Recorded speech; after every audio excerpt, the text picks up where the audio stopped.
This is Vince Russo's The Brand. Hello and welcome to Wrestling with Tragedy. I am your co-host JP John Paz, of course, joined by Pierce Austin all the way over there in Australia, and the Kingpin himself, Angel Medina. Today, case number 80, Buff Bagwell Part 2.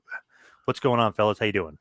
That is awesome, man. Doing Mate, great. what an intro. I'm excited, man. I'm excited to be back for part 2 of Buff Bagwell with you guys, man. So, man, it's great. I think the first episode went really well, and with John part of the team. So it's exciting to have a full team here on Wrestling with Tragedy once again. So. That is true. That is true. It's exciting. It always feels good it was good with 2, but it always feels great with 3. Just like sex, man. It's good with 2, but that threesome just makes everything a little more exciting, you know? Oh, yeah. Pierce never had a threesome. See how his face like, what's that? Yeah, what's going on? Oh, you mean the kangaroo, whatever. The kangaroo threesome that we have out here? Oh, yeah, I get it, mate. He's still thinking about it. He's still thinking like, I don't know, what? threesome. I don't even Kangaroos, know what? Koala kangaroos, bears? what the fuck is going on? But let's take a quick second to thank some sponsors. Angel, let's take it away. Well, definitely, man. If you're an athlete, whatever field you're on, from the soccer field to the lacrosse field, anything, even probably in the rugby field, definitely check out sleeves.com for your accessory needs. It's definitely a great company. Use promo code MWAPOD to get 10% off. They have arm sleeves, they got headbands, they got mouth guards, they got everything that's accessible to you. But definitely check out those dirty boxes. I love them. They're great. Also, they have some on sale. I saw a bunch of them for $12. So also, if you add that $10 promo code to get $10 off, 10% off, whatever, then it would definitely it's worth the money. It's still freaking early in the morning, but use MWA Pod for your 10% off. That's it. And also, guys, if you want to get a healthier lifestyle, you're one of those nasty smokers, head over to healthvape.com and check out some of their vape and pod products, guys. All of their products have no nicotine, no addictive or harmful chemicals, and they are vitamin infused. So make sure you use promo code MWAPOD to get a 10% discount on your final purchase. Whew.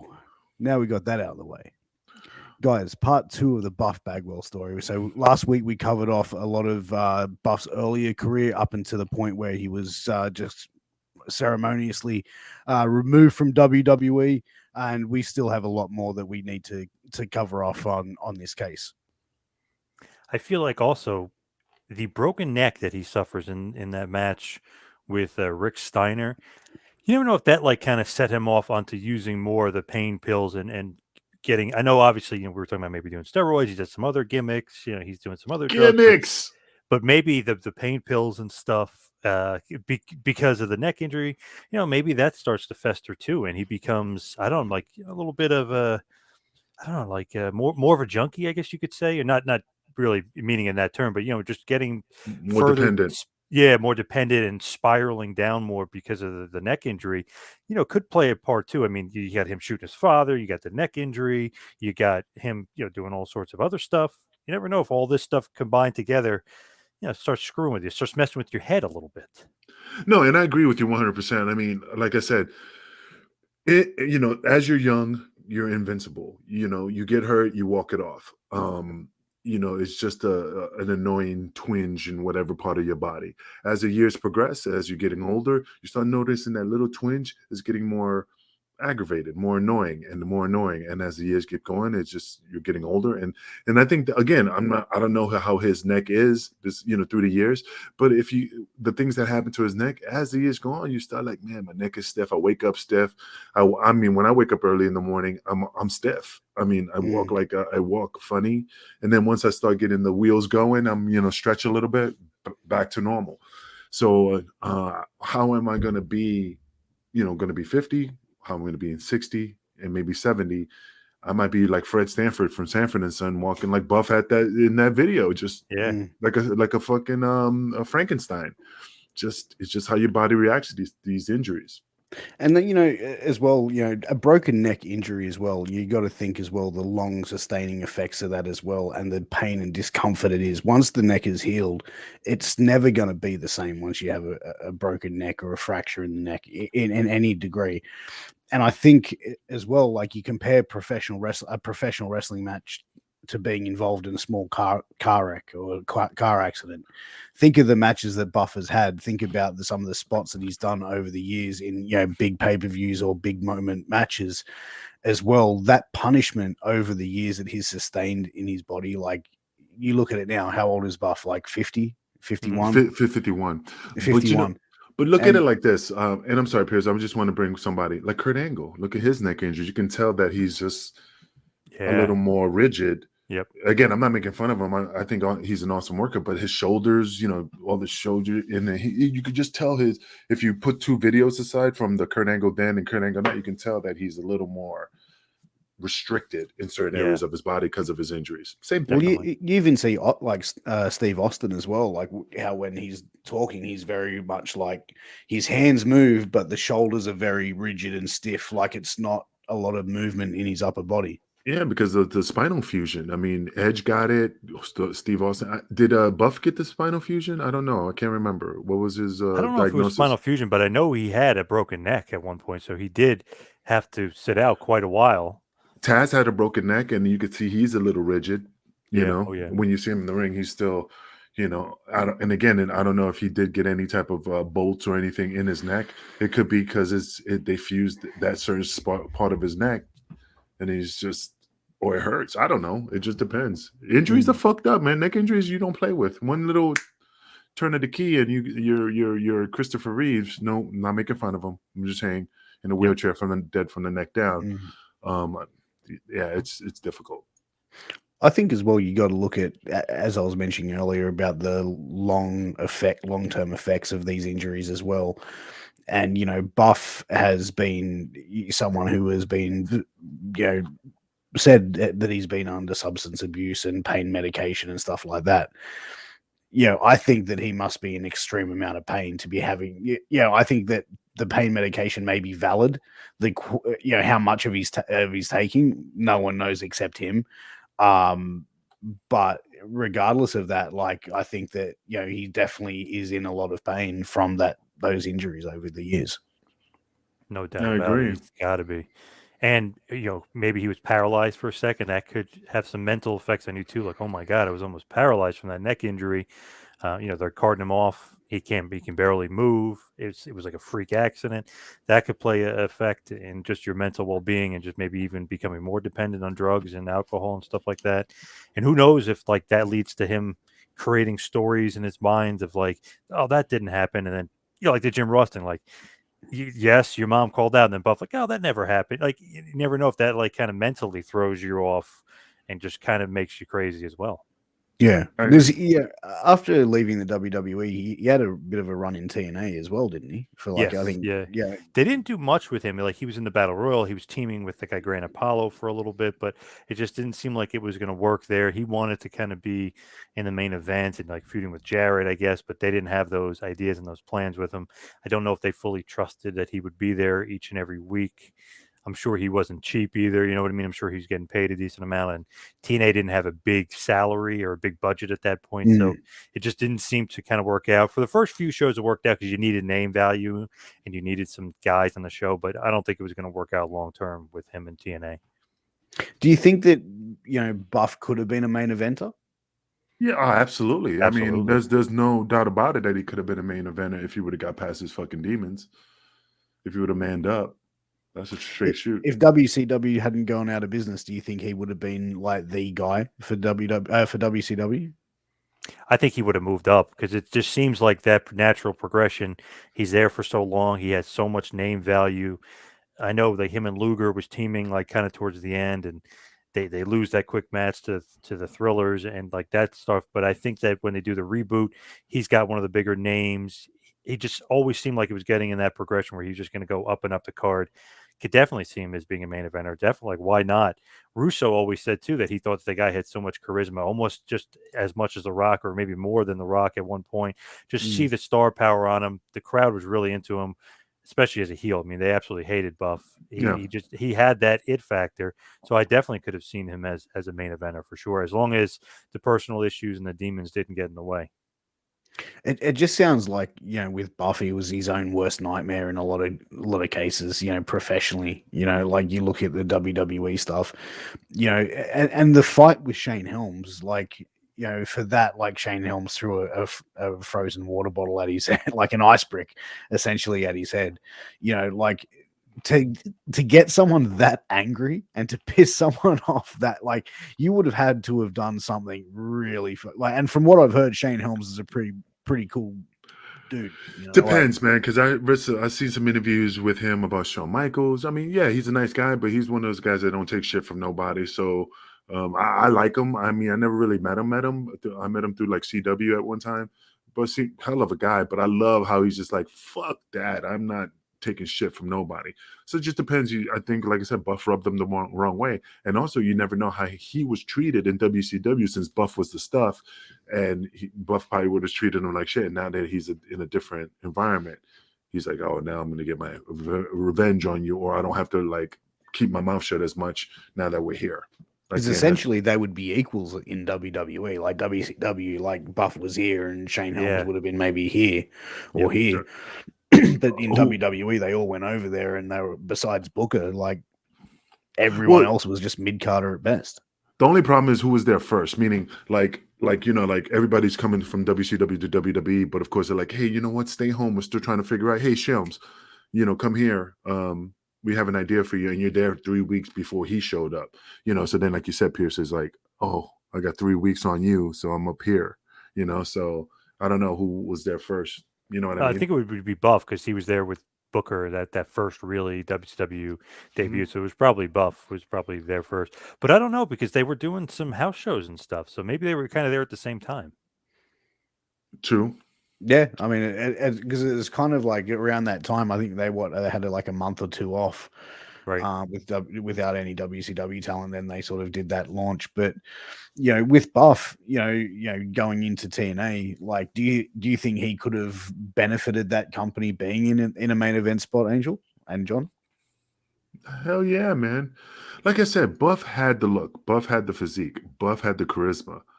It was probably his attitude that spiraled down. If he would have got his attitude in check, would have just sat there and just, hey, no problem, sir, no problem. Because right now, like you said, everybody who was coming in was coming into a den of lions saying, oh, you're not going to take my spot. So you need to walk on eggshells, especially coming from WCW during the Monday Night Wars. So you're definitely walking into a cave with a torch, not knowing what's going to jump from around the corner. So you have to be careful. And I just think that motherfucker just went in there, not a care in the world.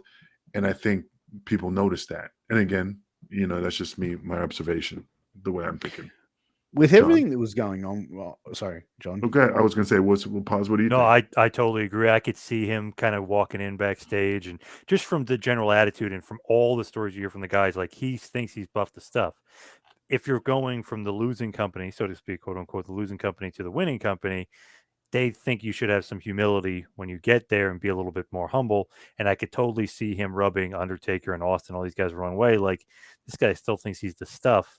Like, we rule the roost here. And this guy kind of just does whatever he wants.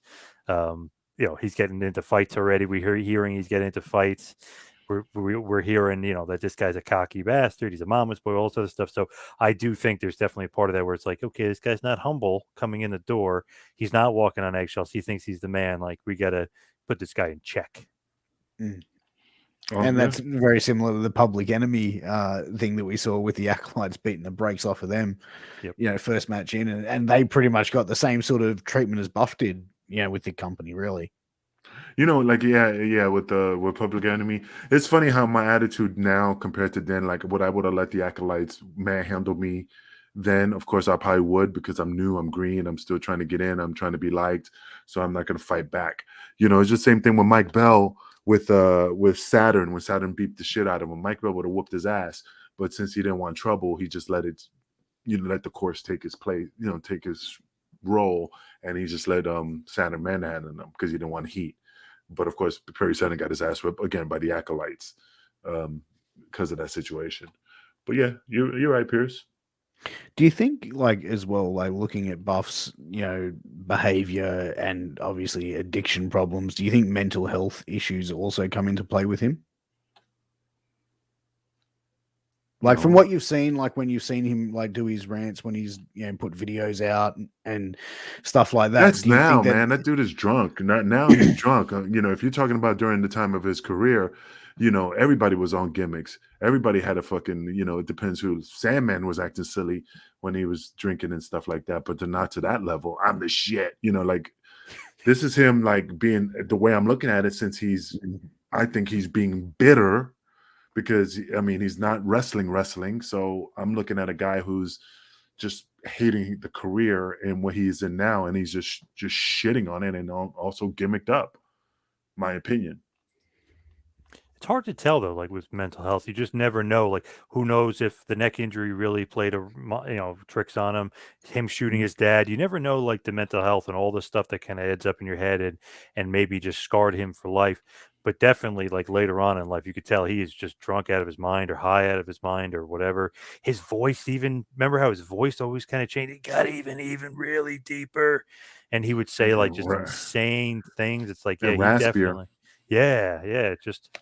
Man, he just it spiraled almost out of control for sure. And But it's I funny remember, you brought that up because I was watching a video of him just because to do some research, and I was like, and that popped in my head. Let me hear his voice, and it was totally different. Go ahead, man. You I say. was gonna say because I remember like when his voice was just pretty normal, like Buff, I'm the stuff, girls can't get enough, and you listen to that, and then you listen to now, like slowly something is going on there where it just gets raspier and worse, and almost sounds like a complete lunatic sometimes when he's doing that. The shit, you're nothing, Alan Funk, screw you, or whatever. Just his voice is getting real kind of almost like it's a different person, like a split personality or something. It doesn't even sound like him. Oh yeah. No, 100%. I agree. do you think it could be him just trying to work a new like trying to like Who work knows in the with these gimmick? guys? No, I'm like trying to read some stuff about him more, and no, But like he also like I think in 2012 he was in a pretty nasty car accident as well, like where that really fucked him up and put him in a bad way. Yeah, I remember it screwed up his arm. Remember his arm was all like just like almost like Yeah. deformed. Crazy. yeah, Yeah, and he was like, even within that, I think he was in a coma for a period of time from it. It Yep. was like it was a pretty nasty car accident that he was in. And I Drunk think driving, right? yeah, but well, they said he was under the influence of something, but it was gimmicks. Which yeah. one? Which arrest? There was it was the one in 2012. He was in a car accident, and Okay. then he got arrested another time for falsifying his documentation, like all basically lying about who he is and his birth date and his name. But I think that was in 2020. So 2012, he had the car accident Okay. where he was severely hurt in that as well. And Well, then again, like, sorry. No, I was gonna tell you about it. It was like on 1:25 p.m. on May 22nd in Cobb County, and apparently he was hit and run, giving false information to law enforcement, open container, following too closely, licensed to carry and exhibit on demand. I don't know what that means. Like license to be carried and exhibit on demand. So apparently he didn't have his license. The way I'm reading the verbiage. Yeah, I So mean, he didn't. from a legal standpoint, but also just I've got information that the incident that he had on April 2012 in the car accident, he suffered a seizure while he was driving. Gimmicks. Wow. Yeah. That's some scary shit. Yep. That's Is that the one when he Dukes of Hazard into the barrier? Yeah, he Or was turned it his car upside down, right?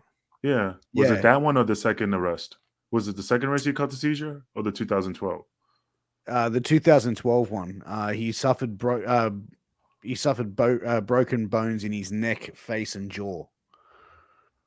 See, so that even enhances the injury of his neck. That's more. So his neck could have been okay, but that again, breaking the neck, more bones in the neck could have caused more discomfort. So More pain pills. Yeah, More, like more he was under breathing and feeding tubes, and had to undergo surgery to reduce once the swelling in his face and the neck had subsided. So, like, man, that Near car death, accident sounds like yeah. it was like, close to death, man. Like when you're on breathing tubes and feeding tubes, that's like last rites type shit, really. Scary Gi- situation, which probably also gimmicks. fucked him up. Yeah. Yeah, I mean, as well, the seizure as well. That, like, I can't find any medical history of him even having seizures in the past, but that could also be from whether he's trying to get himself clean off pain medication, because that can also trigger a seizure, is like when you go through withdrawals. It could be something where he's had one too many of them and his body's just rejecting it. It could be a number of reasons. It could be what's called a vasovagal, which is just an unexplained seizure, which could be that your blood pressure dropping, or like your heart rate, dropping below what it should be, and then your body just regulates itself. But there's no history of him having seizures, though. Weird stuff there. Yeah, obviously, all the stuff that he's doing in his life, I mean, it's leading to some bad health ramifications, no doubt about it.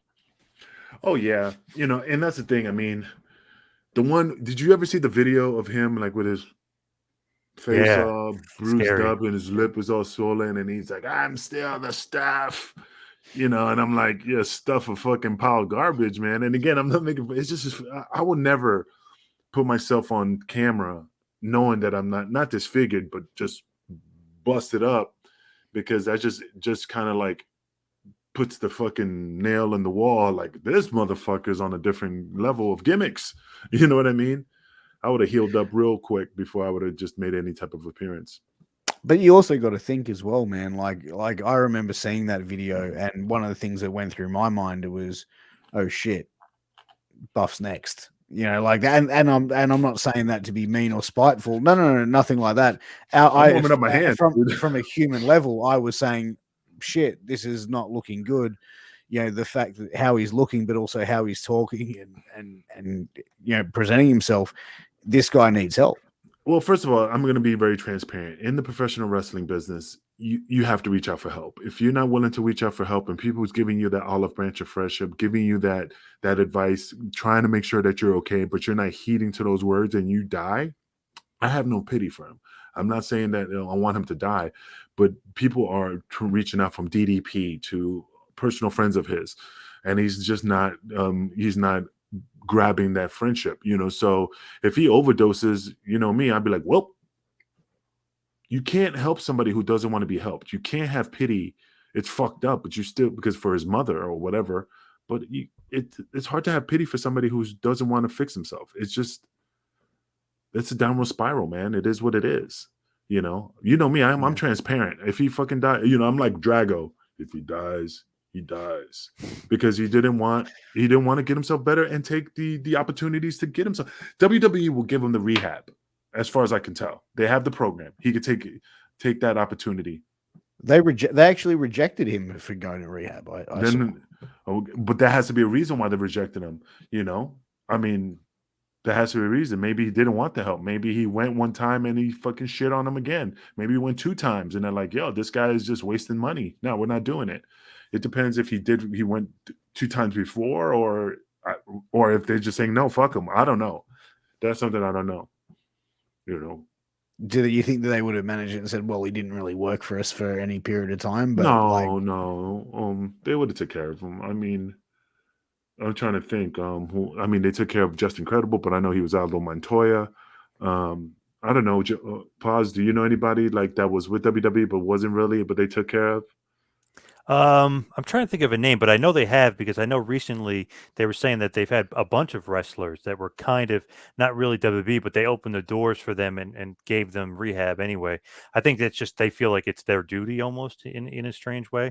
But I know that they've given it to Buff before, and I guess something, I don't know if maybe they happened like, oh, we're not giving this guy another round of rehab. Like it's a waste of time. I feel like maybe that's more in line with what happened. I don't think they would turn him down outright and just say no. I feel like he's definitely been doing WWE rehab before and just didn't pan out. Because that's the thing. I was just going to say, Angel, but that's the thing as well. Could you imagine if it was like the first time he reached out to and said, I want to go to rehab, and WWE said no, and then 6 months later, Buff Bagwell is found no longer with us. For WWE, a publicly traded company, for them to reject it, they must have some sort of ground to say no. But think about it like this. You got to wipe that foggy mirror. Do you think Buff Bag was the only one that has heat in this business? Do you think he's like his level of bullshit doesn't compare to other people's bullshit? I mean, let's just use him as an example. Lex Luger. Look at the shit that he went through, especially the death of Miss Elizabeth, which again is no proof if he whatever. All those layers. He works for WWE. He gets help. I mean, there has to be a reason. He must have done something to piss him off, because WWE doesn't turn away anybody, especially there's other people that done more fucked up shit. I mean, all he did, and I'm not condoning it, was crash his car, drink and drive. The Usos, they just haven't crashed, and he got arrested like 3 times, 2 times, 5 times. See, so I don't know, man. This is how the cards are laid, man. I mean, he must have done something to piss somebody off really, really fucking bad, or he shit on them really fucking bad. But it just depends. What about his time for working for Cowboys for Angels? You mean you're talking about the show Gigolos? Yeah. He was an escort for the company was called Cowboys for Angels. That still exists. Yeah. I was me and Mitzi were watching those shows and on Showtime. It was fucking entertaining and funny as fuck. And he had an opportunity. It could have been another platform for the handsome stranger gimmick or whatever. I mean, he was still looking good at the time. It's just another exposure. I mean, because all those reality shows are work, to a certain extent. So I mean, he probably just took the opportunity and then he shit on that. Like I said, I mean, was he really an escort, a celebrity escort? You don't know. But if it's making money, it's making money. It's his business. I don't judge him. You know what I'm saying? You know how many times you do some strange shit? We're not talking about it on the show, but read my book when it comes out, and that's your business, I feel like that's like in line too, though, with like kind of him getting some heat. Like, okay, this guy's a male escort, kind of fits him. Like he does that. He's a male stripper. Like, I could see that rubbing some people the wrong way, but it is in line with him and his character to me. Like you think of Buffy's stuff, girls can't get enough. Well, I'm gonna be a gigolo. They really can't get enough of me. Yeah, jeez. I mean, he's just working the angle. He did porn as well, didn't he? Like he did softcore porn in his early days. Yeah, it was like softcore though. Yeah, yep. If you look over Paz's show, that collection of DVDs is the series of the Bagwell Chronicles. Right next to the James Bond movies, there's the Bagwell movie. Wrestlers in porn, a future episode of Wrestling with Dude, I've seen a lot of celebrities. I'm not talking about Sunny or China, but I'm talking like actual actors that I know you don't know them because they're from back in the days, but then you're like, holy shit, he was in a porno? I didn't even know. Jackie Chan was in a porno when he first started. What? Sylvester Stallone? Stallone. I mean, so a lot of guys done some stuff, to get that money, because motherfuckers were living like not even paycheck to paycheck, like cans of tuna and a raw potato type of story. They were poor. Yeah. So sometimes you have to do what you got to do to make ends meet, man. I don't judge them. You got to make your money, but a lot of celebrities, Hulk Hogan and the Love Sponge porno. I mean, got to do what you got to do, brother. Yeah, I mean, like the fact that he went into that sort of like lifestyle of like being a gigolo, it did sort of fit like almost the character. He could have rebuilt himself as a complete gimmick style of wrestler and come back and worked for a promotion as being like the ladies man, the lady killer, the guy that had to end up being paid to sleep with women because his time was so bad. You know what I mean? Like he could have worked towards building him back up to being in ring. But because as you said, he still looked like he was in great shape. But even not, I mean, even if he didn't want to get in the ring, he could have done like almost like a Slick type of character, like Slick, the manager, and use that as his like angle. Like he's the stripper, he's the stuff, he's managing this new up and coming kid, and it could have been the next Bobby Heenan, and stuff like that. Wearing the flashy clothes, looking sexy, You know, I mean, I that would have worked. You know, definitely. I know they don't use managers anymore, really, but I mean, I'm just looking at it from a different perspective. He I might have think outshined his guys though. You know, he's got such a big personality. Actually, so did Yeah. so did Bobby the Brain, but yeah. Yeah, Bobby the Brain had a big personality, and again, not because he was going to work for WWE or TNA or whatever, but he could done it on the independents as a mentor, but also managerial role gimmick and work with somebody on the outside. Like, oh my god, now I forgot his name. Like, I'm using his body because he has a good physique at the time.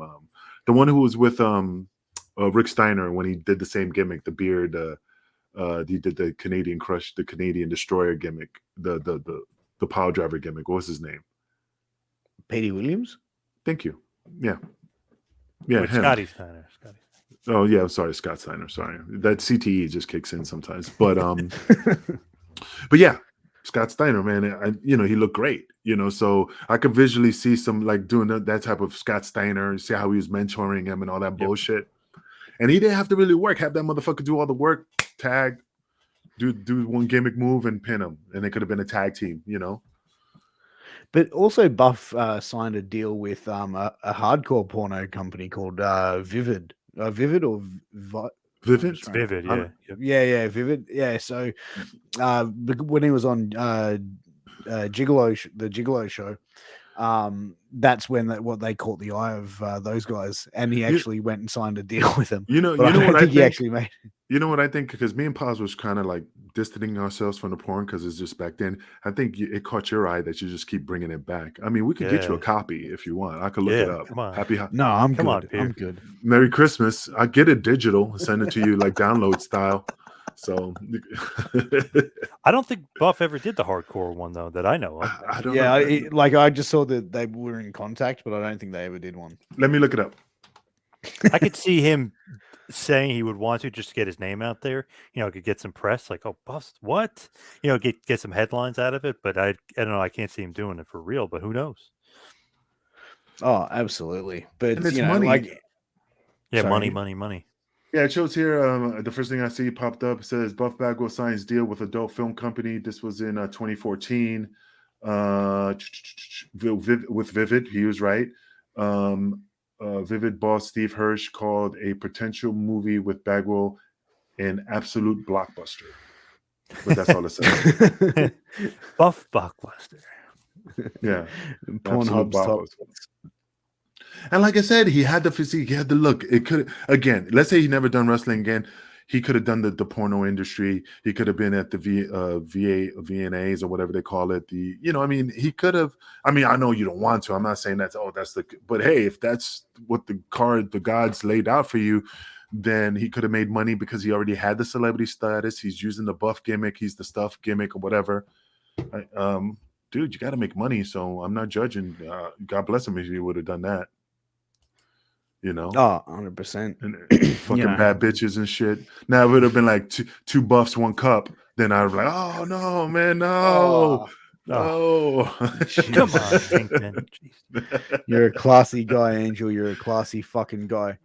But as far as Buff, even now, like we've seen him like doing a podcast where he's almost like seen to be intoxicated, going on rants and just talking absolute nonsense as well. Like, do you think he needs to be in rehab? Do you think this guy needs to get clean? Yes, absolutely. And talking about the podcast, I really think it's just somebody just writing his coattails, and he could be watching it right now. And I'm not knocking the guy, but I mean, the guy has some demons, and the guy is not really coherent of what he's saying on the air. He's just rattling off bullshit and just building heat. And the guy who's running the show is just like, yo, this is Buff Bagwell. It's going to bring my ratings up. It's going to put me on the map as a podcaster. So I don't think he's doing it for his benefit. I think he's just doing it for more of his benefit, because that's what started the war between, well, it didn't start the war because it was in the past, but with my boy Alan Funk and Buff Bagwell, because, Alan said what he needed to say, but once that guy got the whiff of this situation, gave Buff the platform to chip his teeth, and that's when the ball started rolling. And of course, that's what we have the video of them arguing and fighting, and of course, me instigating the situation, of course, and And that's how it happened. But I mean, it's sad that that's how Buff is a bunch of he's less of a, not saying less of a man, the shell of a man that he used to be. That's the word I'm looking for. Pause. Yeah. What do you think? I feel like the co-host too totally is making up stuff sometimes, because I was listening to one where he just made up something that Disco Inferno, who's actually Buff Bagwell's friend, real life friend and buddy, he's like, "Oh, Disco is burying you." So then, of course, Buff has no idea if the guy is making this up, so he thinks Disco really buried him. So he goes in a rant ripping Disco and stuff, and Disco just like kind of laughed it off. He's like, "Oh, that guy totally made that up." He goes, "I never said that." He goes, "If you listen to it, me and Conan were very complimentary of Buff." So I think the guy too is definitely like, he'll just make something up. You're like, "Hey, Kingpin says you're a scrub," and then he'd rip you. You know what I mean? Just doing it because he knows Buff's not paying attention to the outside world, and Buff Yeah. will cut a promo, and Buff's a great storyteller, so he will have a great story. It's just not true because the basis of it is a lie. So he's going to Yeah. have a great promo, and he's going to tell a great story. I mean, he's an awesome storyteller. If you really listen to him talk, he's great. He can go from A to Z and get you interested and get you excited and get you hating him and then get you loving him. I mean, he takes you through the gamut of emotion. He's an awesome storyteller, but his co-host definitely lying to him to start it, Well, and he's kind of perpetuating it because of what he thinks is the truth from his co-host. and I don't think it's the lying, it's the twist of the words. Like, for they're example, twisting it, you working it a using little bit. using this show, for example, he will say, "Hey, Kingpin was on Wrestling with Tragedy," and it says, "If you die, you die," and he was putting you down. Never bringing up the story that was putting him over through the whole show, but just using that one clip. And he could just take that one clip, Yep. and just send it to him and say, "Hey, look what the Kingpin said to you. If he dies, he dies. Fuck him." And then all of a sudden, like, that's where the ball starts rolling, because he's using it to his advantage to get him hot, to use it on his podcast. And if he's watching the show, fuck you, not Buff, but the podcast. I know he's going to chip his teeth or say something in the bottom of this YouTube channel saying I'm the shits, but I'm just calling it out. I'm being Eminem, man. I'm being Eminem, putting all the shit out there so he can't use it. I mean, it's just sad that Buff can't see that someone's just trying to take advantage and spin shit, and that's the whole story that this guy is trying to do. And we've all been in the podcast game long enough to really understand that, and especially in the wrestling business as well, word gets around quick. And what's that line that you always say, Angel? Telephone, telegram, Telegram, wrestler. Yeah, that's it, man. So I think that this guy is just going to end up, as far as as being a long-term person in this industry, as a producer or podcaster or whatever, he's going to pretty learn to be in the same boat that Buff was in WWE.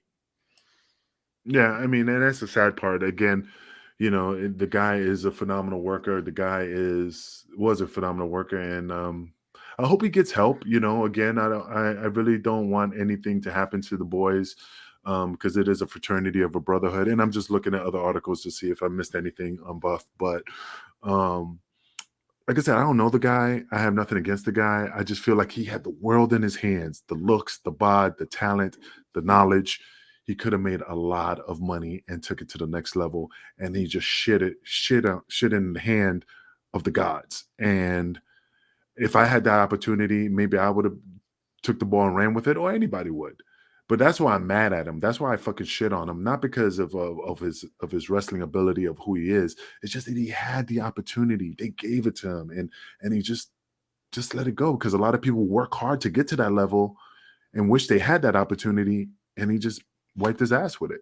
That's just my opinion. And a lot of guys never even get close to that opportunity. And that's why I resent him for that. Not for my career, just you had the opportunity, brother, and you just wasted it. The saddest thing in life is wasted talent. Pause. What movie? Oh, damn. It sounds so damn familiar. I don't know, but you're right. That sounds so damn familiar. Bronx Tales. Okay. Cologito. The saddest thing in life is wasted talent. Chaz Palminteri. There you go. Yeah. That's it. But yeah, I think. Oh, sorry to cut you off. No, you go. No, you go, please. Pierre, sorry to cut you off. I actually worked with Buff a few years ago. I was doing autograph scenes and conventions, and I brought him in. A certain amount of money. We would do 2 shows. We'd do the autograph signing and a wrestling show later on at night. At the wrestling show, his shoulder was all screwed up, but he's basically a manager for a team. Booker T was the manager of another team. They had like a little bit of a run-in, caused the finish, the distraction, and Booker T's team went over or whatever. It was just interesting to work with him for the whole day. And I remember when we originally booked him, he said he didn't want a hotel room. No hotel. Too many wrestlers die in hotels. And that was like stuck in his head. He kept saying it. He's like, don't want a hotel room. Too many wrestlers die in hotels. I'm going to be by myself. They find him in a car. Right. Something stupid like that. Like, but okay. Like I just remember thinking like, okay, like, oh, this is Buff. He's got such a bad rep, or he might have bad attitude, but he was great though. He was such a nice guy, such a good attitude. Sting was at the same signing, but in a different room, and he said, "Hey, you guys want to meet Sting?" And I was like, "Well, yeah, of course." So we go backstage, we meet Sting, we get a picture with him and stuff. I was like, "Oh, that's really cool." But then you find out a little bit later, a few years later, Sting stopped talking to him. Like he just got maybe spiraling worse and worse out of control. So it's funny, you see the good. Maybe the bad reputation is wrong. He's awesome. He's cool to work with. He's fun. He's nice. He's easy. Yeah. He's not a pain in the ass. And then all of a sudden, like he's getting us to meet Sting. He's got connections. And then slowly but surely, you're hearing more of these substance abuse problems, worse and worse and worse. Sting doesn't talk to him anymore. Sting said, "Lose my number," or whatever the situation goes. He's no longer in contact with Sting. So I've seen the good, and then I hear the bad. So I've been a part of both. I just thought that was so interesting. It was like, man, I thought he was going to be an asshole or cocky and total weirdo, and also, but he was an awesome storyteller. He was being funny. He's telling you cool stuff. He's easy to work with. He wasn't really very like egomaniacal, where he needed to have certain things at certain times. So I just saw both sides of the spectrum, where he's so nice and so cool, but then I heard the other thing, him and Sting had a falling out. Then I heard drug use got worse, and you just never know with some of these guys, like what's true and what's not. But again, with Sting, on his defense, I mean, the guy is religious. The guy was trying to distance himself from people with bad negativity. I mean, there's certain things that Sting done that I heard that, he snitched out a lot, he stooged out a lot of the boys about their past escapades to their spouses, which again, I don't condone that. But again, I can understand him distancing himself from Buff, especially if Buff is not trying to get any help.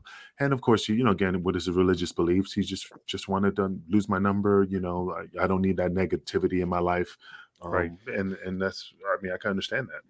Sometimes you just outgrow people as well. And that's I do that with Pierce all the time. That's why I don't call him all the time. But I just thought, it's like, wow, Buff's like a lot cooler than you thought. And then after that, you're hearing, this happened, and then more drug stories or DUI or under the influence, and then you see him screwed up on the podcast. You see him shit talking people. You see him hearing stories, and then he buries people. But it's weird with him. It's like a little helter skelter. You see some good, and then you see some bad. And right now, I feel like we're seeing more of the bad than the good. Do you think, brother. Like when Alan confronted him after that, like, do you think Buff even remembered what he said? I don't know, man. I mean, he looked fine. I don't think he was gimmicked up at the time. But again, I don't know what his mental state was at, if he was under the influence or if he wasn't. I just know he just kept looking down at his phone, didn't want to make eye contact. I mean, you could see it in the video, and he just like looked out of the corner of his eye and just said, "Oh yeah, whatever," because he knew that black dude was standing in the middle. Now, Alan said that the guy would have not stopped him, but the way it looked like he was just trying to be the peacemaker, and I don't think he would have let that happen. But again, I wasn't there. I just don't think. I think he was okay. I think he was not gimmicked up, because I think he would have probably chipped his teeth, because the beer muscles and the pill muscles would have. Yeah, fuck you. You want to take a piece of this? Come at me. That type of shit. What do you think, Paz? I heard back in the day he was feisty and would fight guys and stuff, but he definitely doesn't seem like that kind of guy anymore. Seems like he's like probably looking funk. He's like, man, this guy might hurt me. I'm in horrible shape. My neck, my arm. Like I don't know if I want to fight this guy. Even years ago, I thought he was going to confront JR, because he kept saying that JR made up that story with his mom and that they're going to have a fight and this and that. But JR's old. Right, You know what I mean? of course. But I thought at least maybe he would say something to him. I was at an autograph signing, and he walked up to JR, shook his hand, like, was very like respectful to him. So I was like, I don't know, Buff seems like a lot more like, when you get face to face, he's much more like docile and calm. Like maybe back in the day he'd fight or argue and yell and stuff. It just now it just seems like maybe the confidence maybe isn't there. Maybe he's just kind of, maybe he's been humbled. See, I don't know, man. I can't shake somebody's hand and fake the funk until I know I really buried the hatchet from the topic. Because if yeah. I go, okay, and Right. again, I'm not trying to bring up, but with the heat with me and somebody, I just can't show up at a show and go, "Hey, how you doing? It's a pleasure seeing you." And as soon as I walk away, that fucking neighbor, fuck him. I just don't like that fake confrontation until we've resolved the issue that, I know in my heart that we squashed it. So Yeah, I completely agree. It's, but I think as well, maybe he just looks at it like, oh shit, okay, I mouthed off. I was hot in that moment. Now it's like I'm face to face. Like, fuck, I really don't want to get, you know what I mean? Like, at the end of the day, he's 50 years of age. You think maybe he just goes, fuck, I'm a 50-year-old man. Like, do I really want to be in the dirt sheets tomorrow with photos of me rolling around on the Right. ground? Somebody's Or- filming it, and yeah. Yeah, exactly. Like, am I? Yeah, I mean, maybe he thought he was being set up for something. Who knows? yeah, man. And like I said, who knows? And no one's half the battle, brother. I mean, that's the thing. And we won't know until he opens up and tells us what he really thinks. But until then, we just have to go from the facts and what we read and what people tell us. 100%. And now that we're at that 45-minute mark, let's get those sponsors going, since Pierce keeps forgetting. Oh. First up, we have sleefs.com. That's SLEEFS, sleefs.com. If you or someone you know is an athlete, you need to check out Sleefs, ladies and gentlemen. They have armbands, knee bands, headbands. They've got compression pants, compression tights, compression socks. They've even got dirty boxes, guys. And these boxes that they have sent me are the most comfortable boxes that I own. They stay fresh, they stay dry, and they got cool designs on the front, like a big elephant trunk. So it's definitely going to keep your special person in your life entertained when it comes to the bedroom and the dirty boxes come out. I'm keeping quiet because you don't like me saying health vape. You Pause. can say it. Pause. Why can't you say health vape? What's going on? Because I can't say the word. Hold on, I gotta focus. Nicotine. But if Yeah, I there say you it, go. no, Gotcha. But when Yeah. I talk with my New York accent, if I say nicotine, see how the C turns into a hard G. Yes. So This is the healthy alternative, though, for There you go. nicotine. This is Health Vape, code MWAPOD, MWAPOD. Check out Health Vape, great alternative for nicotine. Absolutely. And It's, just wanted to say, if you guys want to see us in other platforms, definitely check out John Paws on A lot of other shows, actually. Spit It Out. All over the Russo brand. I got Taskmaster Talks, got Taking to School with Dr. Tom Pritchard. I've got my own show, the Two Man Power Trip, do a bunch of interview series and a bunch of interviews there. So it's a lot of good stuff. Check out, just really, I guess, go to Twitter or Instagram at Two Man Power Trip. And you can check out all the shows and all the information and all the good stuff I got coming out. Absolutely, because John Paws is like an apple tree, man. You could pick any show off the vine of knowledge, and that is the man to go. But also, if you want to see the Kingpin, definitely check out Get Funked. Get Come with my partner Alan Funk, the Funkin' Kingpin Show, Killing the Business. If you want to see Pierce in action, you could definitely see all of us on here on Wrestling with Tragedy, but Pierce on Shooting the Shit, NXT Roundup, and I think you have another one. I keep forgetting. There's so many things. There's two, yeah, right? no, that's it for now. That's it for I know, now. man. It's just too much. I got another one that I'm going to be launching soon, but absolutely. we'll So you have a kayfabe buffet of these three individuals that you could get your palate wet. Pierce, finish up. That's it, guys. We are the Russo's Brand Crack Investigation Unit. Make sure you check us out on patreon.com/RussoTWC or russosbrand.com, where you can get amazing content like the Two-Man Power Trip, like Wrestling with Tragedy, Big Vito, Bin Hameen, Stevie Richards, Stevie Ray, ODB, Shane Douglas. The names go on and on. So make sure you go and check out Russo's Brand, get an exclusive first look at Wrestling with Tragedy, and come on, Angel. Behave yourself, Angel. Behave yourself. But guys, until next time, it's been an absolute pleasure. And we'll see you guys next week for case number 81. Until then, enjoy the bag of bitches. This is my cock. This is my